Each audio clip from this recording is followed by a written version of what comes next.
आपने अक्सर लोगों के घरों में लाफिंग बुद्धा की छोटी बड़ी मूर्तियां या तस्वीरें देखी होंगी।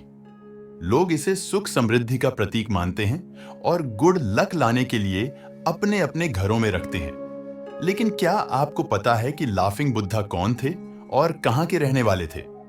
तो चलिए, हम आपको बताते हैं कि लाफिंग बुद्धा कौन थे और उनकी हंसी के पीछे क्या राज छुपा है।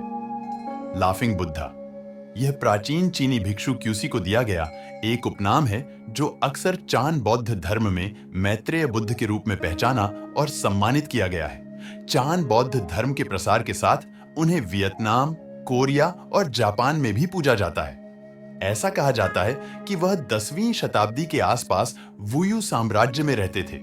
चीन में उनको बुदाई नाम से भी जाना जाता है तथा जापान में उनको होतेई नाम से जाना जाता है।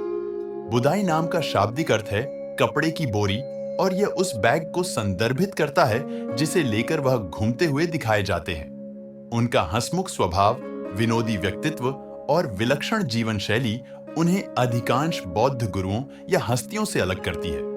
उन्हें लगभग हमेशा मुस्कुराते या हंसते हुए दिखाया जाता है, इसीलिए चीनी भाषा में उनका उपनाम लाफिंग बुद्धा रखा गया है।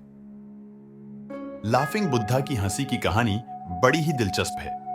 ऐसा माना जाता है कि जब उनको ज्ञान की प्राप्ति हुई तब वह जोर जोर से हंसने लगे।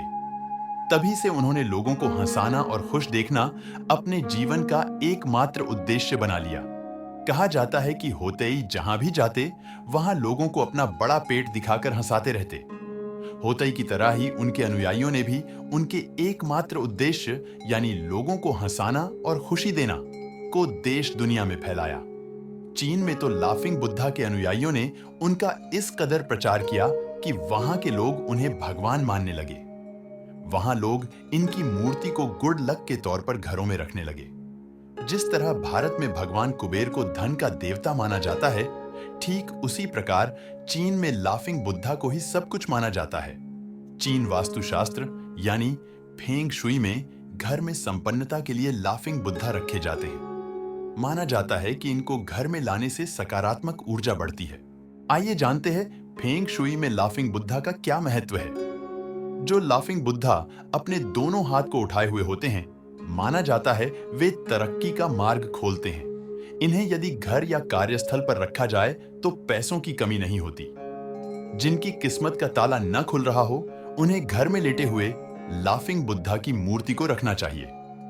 पैसों की कमी को दूर करने के लिए धन की पोटली लिए हुए लाफिंग बुद्धा की प्रतिमा का रखना शुभ होता है। परिवार की सुख समृद्धि और शांति के लिए बच्चों के साथ बैठे लाफिंग बुद्धा को घर में रखें। व्यापार में मुनाफे के लिए हाथ में थैला पकड़े हुए लाफिंग बुद्धा को लेकर आइए।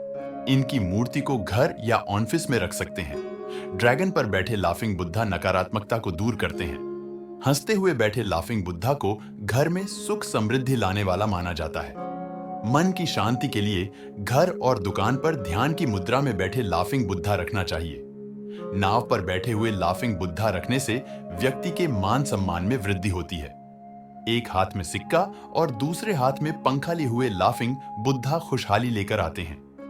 पीले रंग के वुलू फल को हाथ में लिए हुए लाफिंग बुद्धा बीमारियों को दूर भगाते हैं।